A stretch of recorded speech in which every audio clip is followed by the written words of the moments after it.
Welcome to Brands Decoded podcast, where we speak with some of the best founders crafting the next generation of brands. I'm Rahul from Times Internet, where we back consumer internet companies. Hi, I'm Zoeb from Sauce VC that backs early stage consumer brands.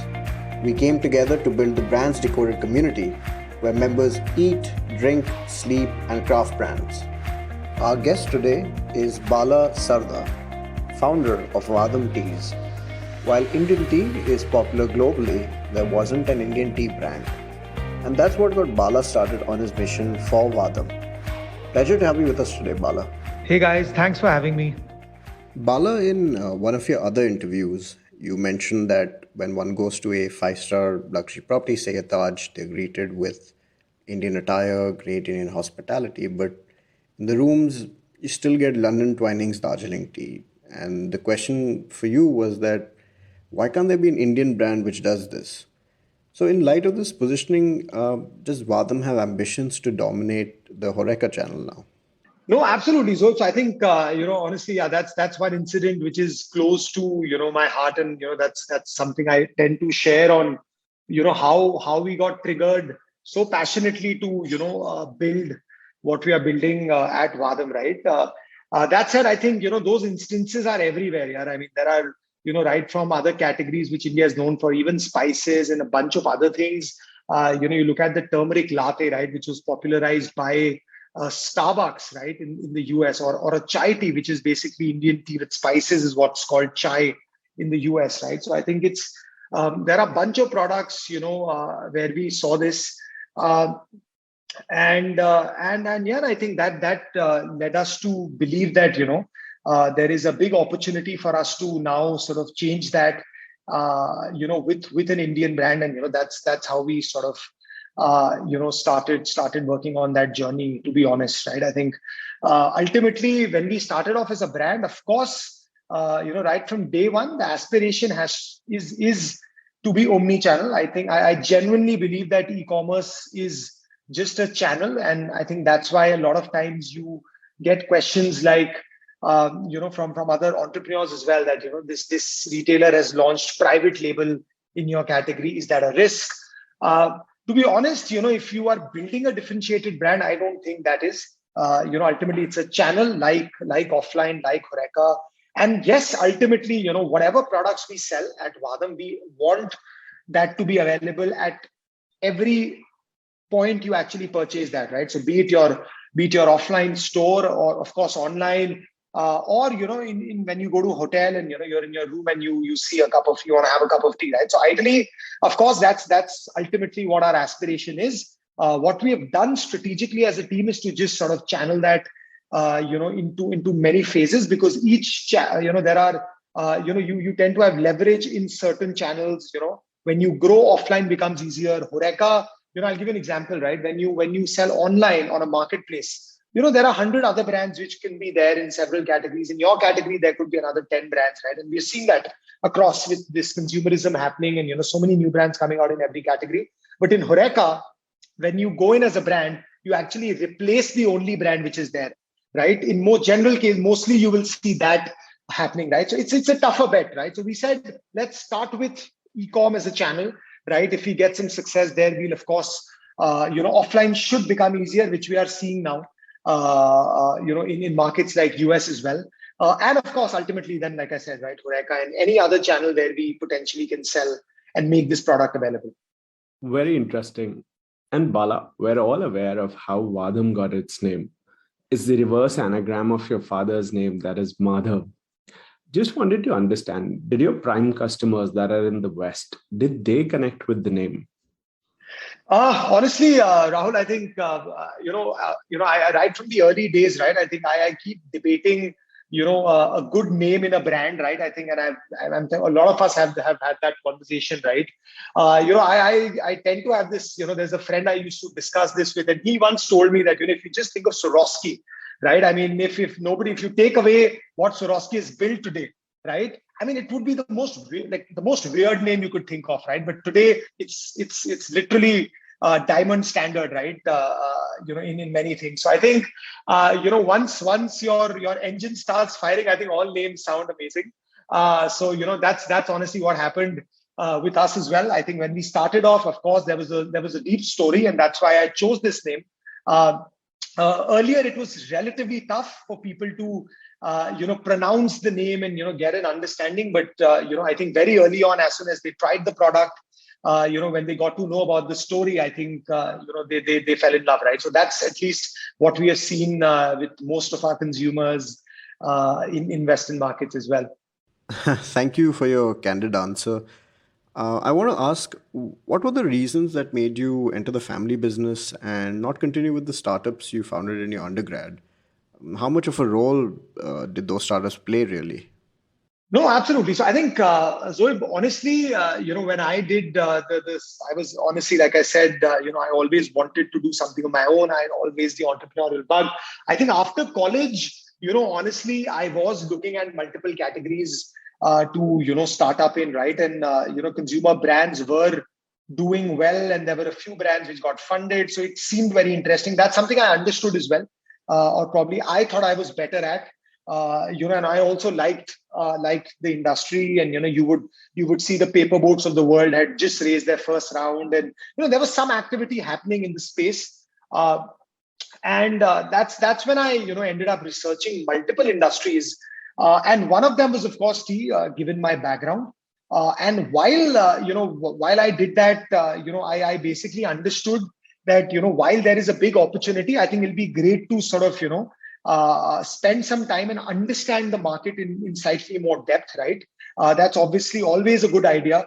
And in hindsight, I think those 2-3 years were crucial to me understanding what the gap in the market was, right? More than anything else.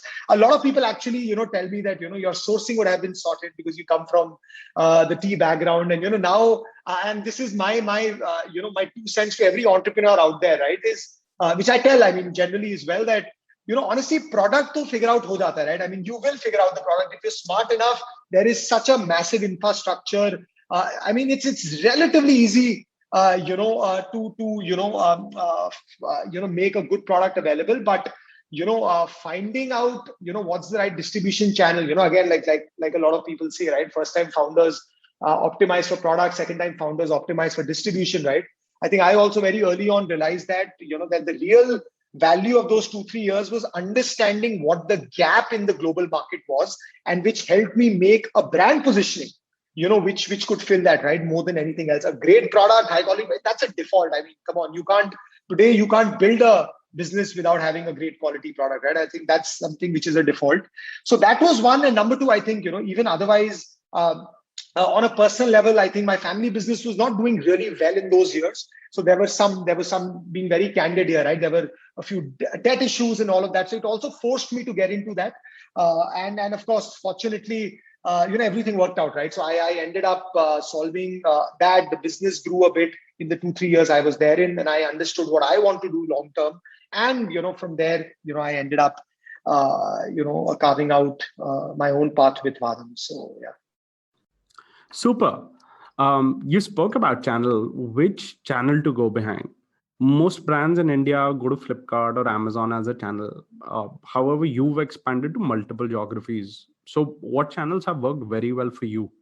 Right. So I think, Rahul, my approach, very early on was, of course, to, test out everything firstly online, right? We were very sure it's a digital first brand. So we didn't touch offline. We knew that, we had to build something, get to some scale, online, and then sort of take next steps towards other channels, not spread ourselves too thin.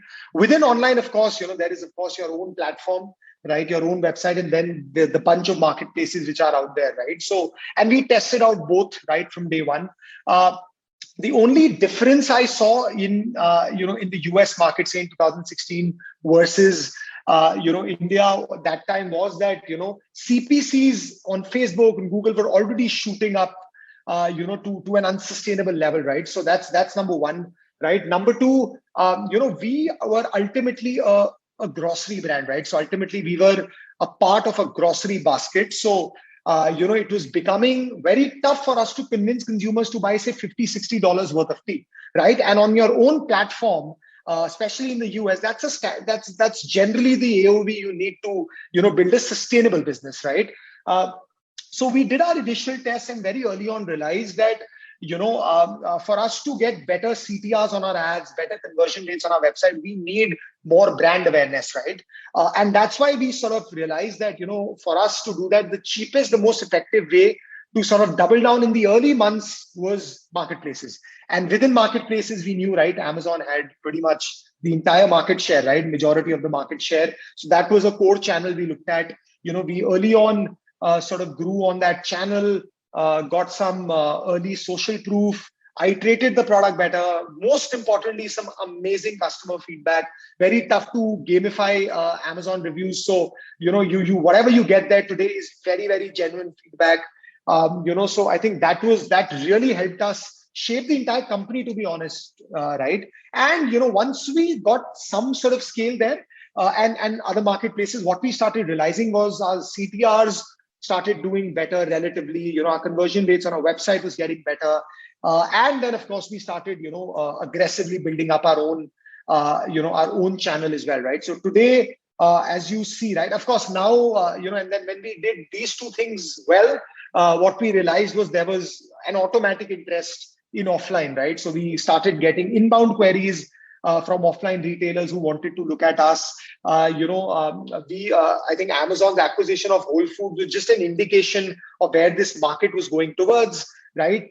Buyers were looking at online data, right? Which was something today, of course, it's very normal, but honestly, in 2017, 18, it was not that normal. They were still, sort of questioning online, and, the mood was still not very friendly for digital first brands then, at least in terms of buyers. That started changing, and then now today we are, of course, in a bunch of probably 2022 chains in the US, and expanding that piece of our distribution as well, right? So that's how we and that's what we believe is at least the right playbook for us as a brand to sort of grow into even newer markets, right? So like India, we launched formally a year back, and even there we've sort of that's broadly the strategy we are following as we build the business.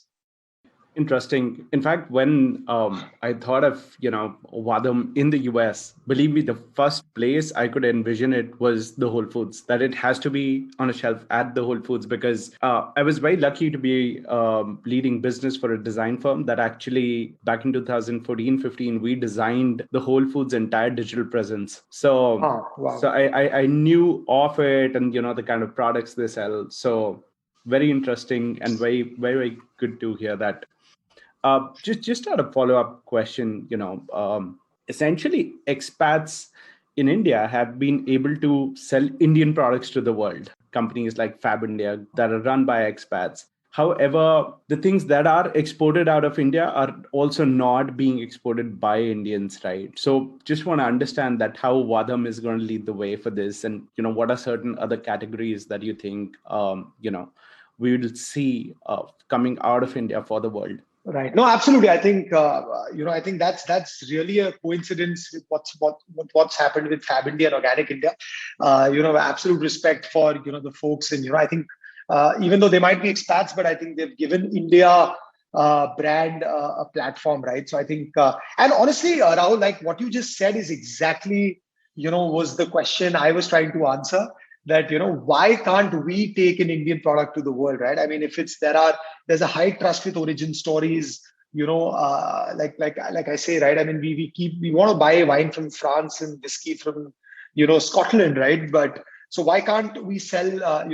There's a definite need for having an Indian brand selling India's finest teas and spices and herbs and yoga and Ayurveda and so on and so forth, right? I mean, we've got this amazing set of products and to offer to the world, right? So I think that was definitely a wide space. I still think, I think, Vahdam is, I think it's just taking baby steps towards that dream of seeing Indian brands, selling to mainstream consumers globally. I think it's a much, much, much bigger market than we can even imagine. But I think a few brands have to take that stride, right? I mean, they have to take that first step, and and we said, why can't we do that, right? I mean, everything made sense. The only thing which did not make sense was why was there no other brand, right?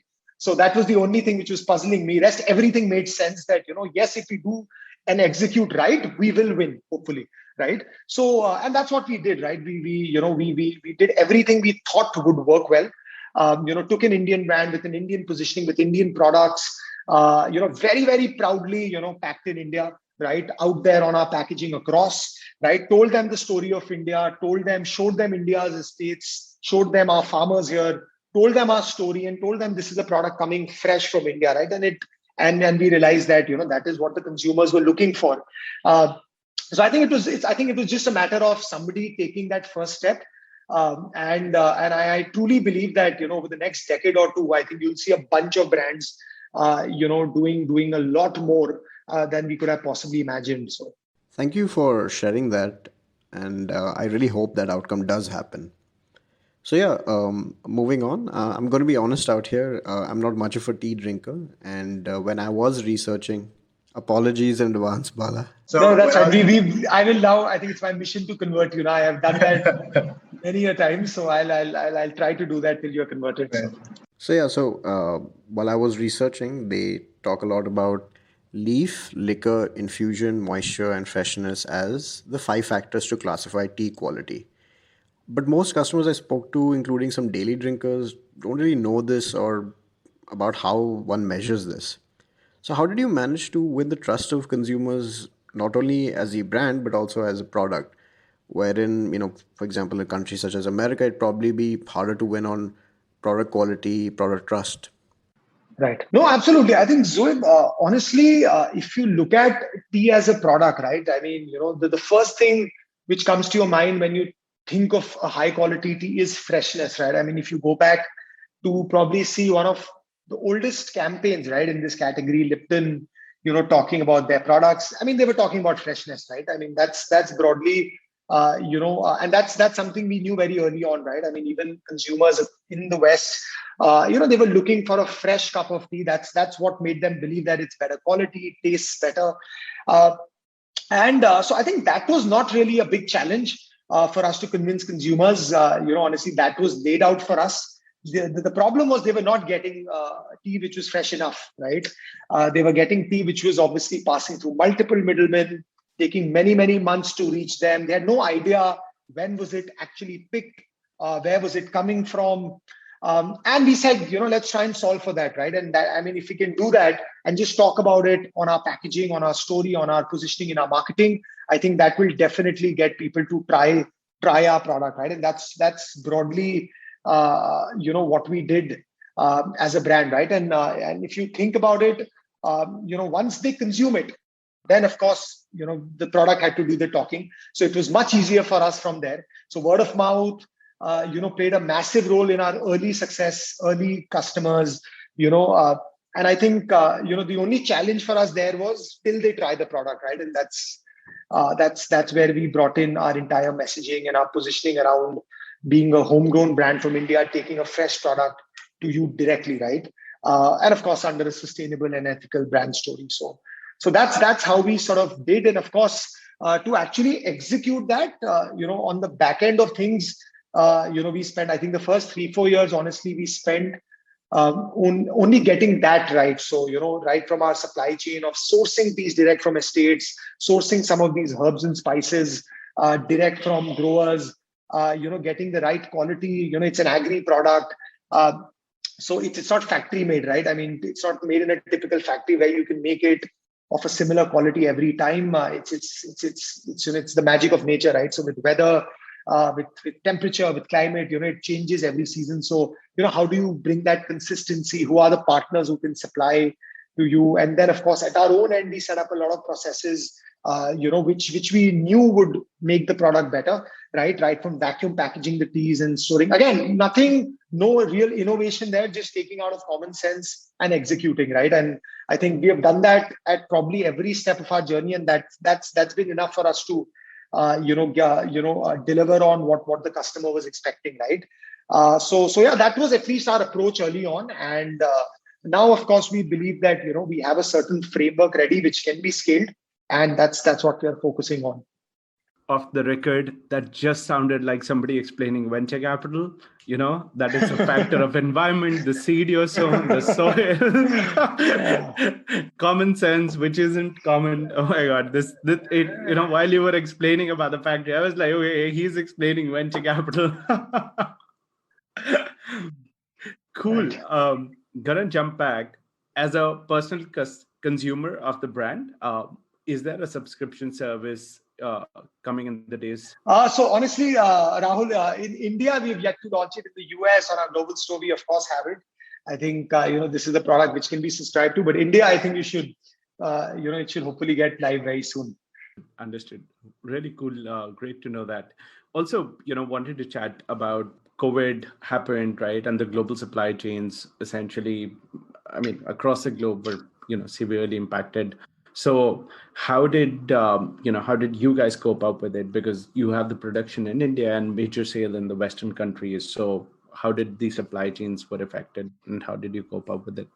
Right. So yeah, I think Rahul, COVID, I think I think I never did my MBA, but I think the last 1 year was more than any MBA I could have done in supply chain logistics, and just the just given how the entire environment was, and we being a global business, we were battling supply chain issues in India, and then of course there were a lot of these delivery issues and last mile delivery issues in our key markets, right? Honestly, I'll just clarify. I think relative to 2020, 21 was much better, even though COVID was worse because the lockdowns in India were much worse last year. Tea estates had been shut down. The spring Darjeeling is actually one of the finest teas, which is made the first flush of the season. That, it's the lockdown hit us right when that was at its peak harvest. Most of the factories we were working with, for packaging and, the other things were shut down. So I think, honestly, we took a bunch of steps. I think they were phased out into multiple phases, right? There were some immediate steps we took where we said that, let's try to cut out all marketing immediately, all discounting, anything at all we do, right? And just try to maximize the revenue we can get from the product, which is already there, because we don't know what will happen next, right? I think that 21-day lockdown was obviously a shocker to a lot of us. So that was number one. How do we optimize for the immediate term, right? In our key markets, because the worst thing you can do as an online brand is go out of stock. That's the one thing we were working on. Number two was, of course, how do we get our manufacturing back on track, right? So and most importantly, with the safety of our team. So we did not ask anybody to come to our factory, right? Fortunately for us, we've got a absolutely amazing team. So, a big set of people actually volunteered to come and, support the company as soon as 28th of March, honestly, right? We fortunately, being an essential, got the permissions to set up our factory again. So we started manufacturing at certainly a small capacity, but we got back to manufacturing around 28th of March. So that made things slightly better. One thing the government of India had done very well was the entire export clearance process. So customs will continue to work 24 hours. So, all our shipments, even though they were getting slightly delayed, but were getting cleared, from an export perspective, which again, if you think about it, was very crucial because that could have actually delayed our entire dispatch, and just the overall supply chain would have been messed up even further. So that continued to happen. Of course, there were since commercial air cargo was shut down, right? We had to make some strategic changes in our supply chain. We chose sea shipments. We consolidated a lot of our shipments and sent it via sea, which of course delayed a lot of things. Air shipment prices shot up, right, massively, which you could have imagined given the demand supply imbalance which happened. And most importantly was, on the last mile side of things in markets like US, UK, Germany, right? To be very honest, it was not as bad as it was in India because e-commerce continued to function. And given retailers were actually shut for those 2 months, it actually helped online retailers to be very honest here. But again, I think even those inventory last mile issues which we had, I think we somehow as a team found solutions, optimized our routes, our inventory, delayed our new product launches, focused on our top products, right? Those are some very basic decisions we took as a team very early on, which just helped us be in stock and scale up our business. And fortunately, last 18 months, of course, have been I think 15 months have been we've obviously outgrown the category and ourselves, our projections, our plans as a business. And I think we hope to continue to be on that journey. Very illuminating, Bala. Just switching gears a bit. Again, in one of your other interviews, you stated that you're a big fan of working out and staying fit. And as is with most founders who come into the business, we hear a lot that they end up ignoring, or they need to sort of sacrifice their health and wellness. So I would love to know, one, how is it that you make sure that do you find time for this? And secondly, has it actually ended up helping you, in your other aspects of your life, or be more disciplined in other aspects of your life? Right, right. No, no, absolutely, absolutely. I think, Zoe, honestly, I've been personally generally fit. At least I tell myself that all my life, right? So right from the beginning, I've generally been fit, and I'd liked working out, and I was an active kid, right? So it was all, it was all dreamy till I obviously started up Badam, right? Of course, when I started up Badam, I think even the early days, months were fine, but I think the last 2 3 years, of course, I completely got out of shape, to be very honest. In fact, I generally joke around with my friends and my family that, I call it post funding entrepreneur fat, right? I mean, if I see all Indian entrepreneurs, honestly, a lot of them you will see, while their bank balances in the company's bank balances go up, their weights are directly proportional to that. So that's exactly what happened with me, right? I became super unfit, and I think honestly, those 2 3 years was obviously very hectic, and while I was justifying to myself that that's helping me focus on the business, what I very, like, on a serious note, very quickly realized that was unsustainable, right? I mean, I did that for 2 3 years, but that's not something I could have done for the next 10 years, right? And while you are building a company, right, I mean, you need to think long term, and I think since you are the pilot, I think your health is so critical to the entire success of your company and the entire puzzle, right, you're trying to solve for. So yeah, I think honestly, I did a bunch of lifestyle changes, to be very honest, as a person, and got back on track, right from the fact that, in fact, I remember the day my Series A funding hit the bank. That's the last time I smoked in my life. So, I think I've not shared this with anybody, but that was the last cigarette I had. So I quit smoking. Obviously, it ended up increasing my appetite massively further for the next 6 months. The next 6 months were another level of another battle for me, fitness wise. But very quickly, I realized that that's something I can put an end to by just following a great workout schedule and just eating right. So that's what I did. And yeah, unfortunately, now I've been, I think, last 1.5 years, 1.5 2 years, 1.5 years actually, I think I've been pretty fit relative to how I was. I think I'm in the best shape of my life today. And most importantly, and I genuinely believe this, right? I think that's helped me in my work drastically, right? I think it's really helped. The person I was, the kind of work I was doing, spending 12 hours in office, I can do that today in 8 hours, and I know that I can do it better, I can do it more effective, and my number of hours have been still the same. So I know I've been able to deliver more to for my investors, for my shareholders, for my stakeholders. So I think now, of course, I think in hindsight, when I realized, I think it was just a great decision work-wise, and I hopefully, no matter how many more rounds we end up doing, I hope I continue to, hopefully stay fit and eat right, and just build the business with some balance on this front. So yeah.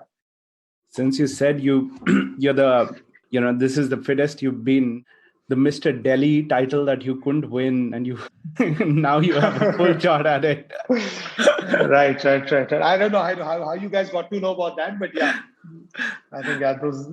I think probably could have been a better shot if I had done it now. So. Super. Bala, tell us the secret. How did you reach out to Oprah and Ellen? How did you genuinely make this happen organically? Because the best of the best brands even after spending money, can't make that happen. Right. No, absolutely. I think I'll tell you honestly, Rahul, I think the one answer I have for that is just by asking. Right. I think a lot of times, and again, this has been said, this has been written. I'm sure I must be boring the crap out of everybody listening to this answer right now. But trust me, guys, the only way to that is just by asking, right? I mean, we do not have, we never had any magic potion to reach out to all these guys.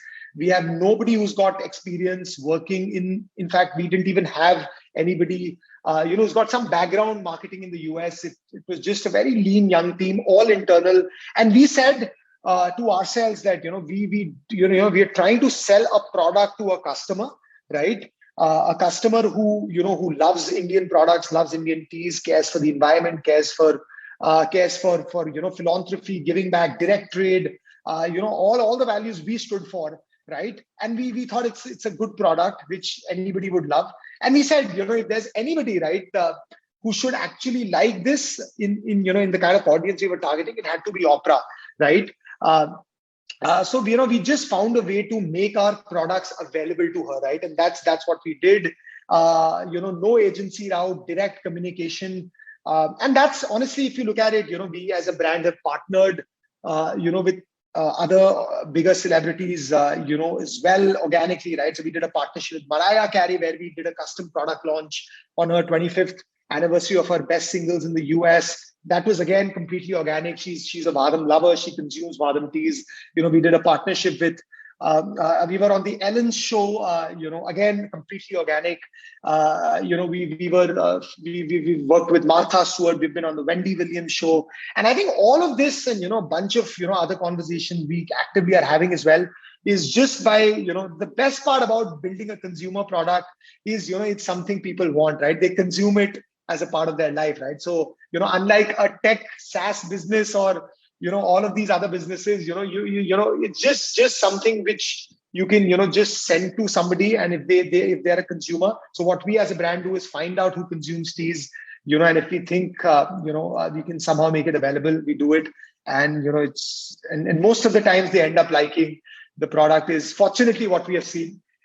So that's honestly the answer I have, Rahul. For that. So, Bala, one of the main content we've seen Vadam put out a lot is the goal to be plastic neutral. And, even as a theme, we're seeing sustainability become a lot more relevant across consumer brands. You mentioned yourself, the consumers of Vadam care about this value a lot.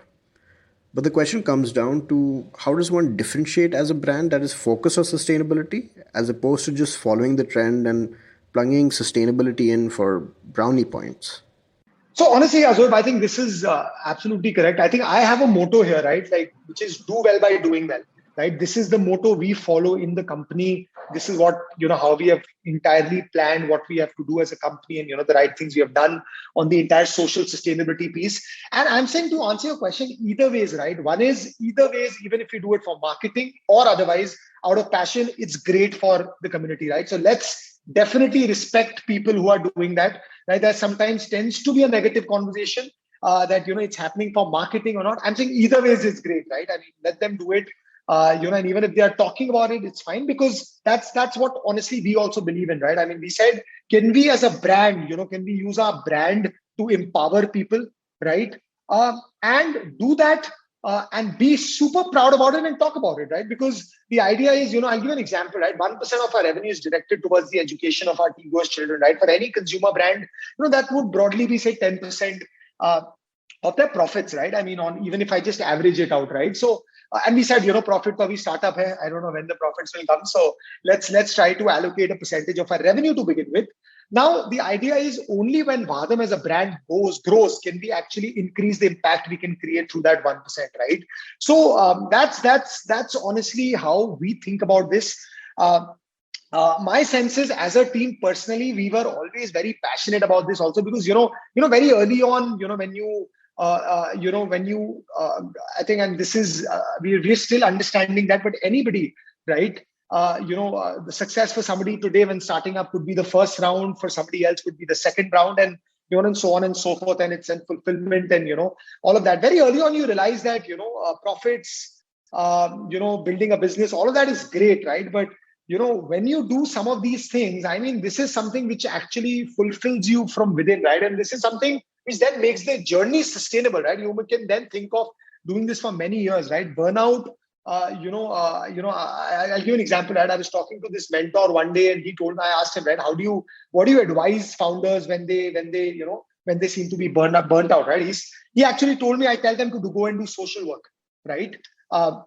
That was his answer to that, right? And honestly, for us as a team, right, I mean, we just feel very proud and to get an opportunity to do all of this. And we have been intrinsically very, very passionate. While we build a business, while we create value for our stakeholders, we also get an opportunity to make lives better, right? So that's at least how we have looked at it. Number one. Number two, when we looked at the markets we wanted to cater to as well, we realized that's what our customers wanted, right? The customers said, the customers wanted a product which is ethical, which is sustainable. They were ready to pay a premium for a brand which can give back to the value chain, right? So we said that's another reason we should do that, right?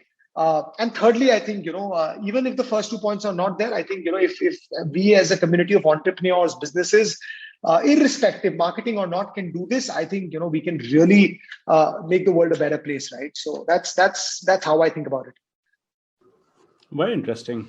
Bala also wanted to touch base that, there are certain brands or rather companies that kind of try to own an ingredient, For example, Himalaya kind of owns neem, Marico owns coconuts, right? Is Vadham attempting to own turmeric? Not really, Rahul. I think that's an interesting question. But honestly, turmeric is, of course, is one of the highlights in terms of the differentiated products we have launched, right? That's one of the innovations we have done as a tea company, to launch newer blends, innovative blends, and make available the wellness of turmeric in a cup of tea for you, right? But honestly, what we are actually trying to, I think own is a very strong word, but at least trying to work towards is India, right? So whatever central to India, our brand purpose is native Indian wellness wisdom for the modern consumer, right? And within that, we are trying to solve problems, right? So tea, again, right, when I started the brand, I knew that we want to do more than just tea, and that's why we didn't put tea in the brand name, right? Last year we repositioned formally from Vadham Teas to Vadham India, and as a brand, what we want to actually do is take India to the world, in the kind of categories we are in, right? So tea, spices, herbs, superfoods, so that's broadly what we are looking to do as a business, at least for the midterm. And yeah, turmeric happens to be, a key ingredient, in that story, which we were focused on. But you will see a lot more coming from the brand over the next few months, years, as we build our product portfolio out. Now, I want to ask a bit of a personal question. As you said earlier, you always had a strong conviction to be an entrepreneur, as in your undergrad, and you chose not to go for placements, etc. Having gone through the same environment personally, so for our listeners, the context is that I went to the same college as Bala, CBS. So for me personally, sometimes that culture of focusing on placements, etc., can get the better of us. And I'm sure there are many others in a similar situation. So the question is, how does one really develop that conviction to not maybe care about the environment and walk their own individual paths? Got it. Interesting. No, I think that's an interesting question, Zoeb. And I think very honestly, it is. This is very specific to every person, and how they think about entrepreneurship, and what their ultimate ambition is. But what my thought process was, one, of course, I obviously, I loved creating, right? I mean, if I could put it like that, right? Even today, I think the most exciting part, of me being an entrepreneur, even today, is just the thought of strategizing, creating new products, trying to understand what the problems are, what else can we do, right? I mean, I still get excited like a kid, when I do that. And I have, like, in my calendar phases when I end up, and I'm somebody who does not like to compartmentalize time a lot, even though now I have to with the team and work from home. And, I end up doing that sometimes. You have to do it. But I am somebody who, when I think about something, I'll end up, then spending the next few hours just finishing that off, right? So I think that's probably what mirrors with a lot of creators I've spoken to, and how they look at their work. So that's personally how I looked at it. And just apart from, of course, the opportunity to have a to create impact and create a business which can outlive you and all of that, right? I mean, of course, that all is a driver as well, right? So that was at least my sense, and it used to fascinate me quite a bit. In hindsight, though, right? If I look back today, I would definitely, one, if you want to sort of do something, in this space, definitely sometimes you just need to take the jump, right, and just do it, right? So I mean, you need to, risk will always be there, whichever age, wherever you are at, right? But my only suggestion to everybody has been to optimize for success now, right? Which basically means, don't just do entrepreneurship for the sake of starting off something. Do it so that you're successful, right? I mean, a lot of times, we started, even though it's great to glamorize, it's very, very important to celebrate failure, right? We have all failed. I fail every day. I failed in my earlier startups multiple times, right? And I think a lot of people think it's my first startup, but honestly, it's my third or fourth startup, right? Which has actually worked, right? Which has actually did work a bit, right? And now, so I think that's one. So my only suggestion would be to, optimize for success. And if that means that you want to start something in a certain category, right? Why not go and work there for a couple of years, right? Why not just cold email? You're an entrepreneur, you're smart, just cold email, the CEO of a top company or whatever, a startup, you want to start up and say, I want to shadow you for the next 2 years. Trust me. And if you can convince him, I mean, that's better than any MBA you can do, right? I mean, as an entrepreneur, I know I would love that help of that specific person. I mean, these are just very specific so that there is something to take away from this conversation for entrepreneurs who are listening. Just do that, right? You might just, if you can't do that, you like marketing, do that to a VP of marketing. Tell him I won't take a salary. Let me work for 6 months. If you like me, you can take a salary after that. And this is obviously for the younger folks who've just come out and can afford to not take a salary. But show them in 6 months what you're capable of, and then, and you'll see what happens after that on your own, right? So that's broadly what I mean by optimizing for success. And when you have a knack, because I know that, those 2-3 years in my family business were crucial to, the early success of Vadam. So my suggestion to now everybody has been to sort of do that. And, when you do that and then take the plunge, I think, your chances of success are much higher, which is obviously why is what you would want, right? So that's at least how I, think about entrepreneurship. And the last part of it is, I truly believe that in today's world with the startup ecosystem growing, there is an opportunity for you to also genuinely become an entrepreneur and do all of those things, right? Wealth creation, managing a team, leading things on your own, today, right? Because with ESOPs being respected again, we are seeing that happen in the last 2-3 years, and we do that in our company, right? We have so many folks with a great set of equity, very young, it's as if they're running their own companies, right? And this is probably a launch pad for them to ultimately, start up something of their own as well, right? So irrespective of how Vadam does, right? So that's another, suggestion which I would love to, give to any aspiring entrepreneur, whichever stage you might be in, right? So.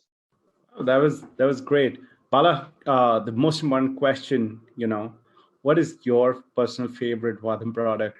Oh, very tough question. But honestly, I personally, Rahul, I actually love a Darjeeling. I am a, like an old school tea drinker, you could say. So I love my typical Darjeeling second flush muscatels, and of course, some of these new herbal teas also is, so it just depends on the time of the day.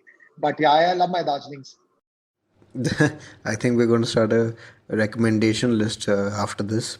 But all in all, thank you, Bala, for joining us today. It was an absolute pleasure to host you. We learned a lot, and I'm sure so did our listeners. Dear listeners, if you like this episode, do share it with others looking to learn more about consumer brands, and don't forget to subscribe to the podcast. We would absolutely love to hear your feedback and views. Please tweet out to us on @KCAP_IN. See you next week with our next episode. Cheers.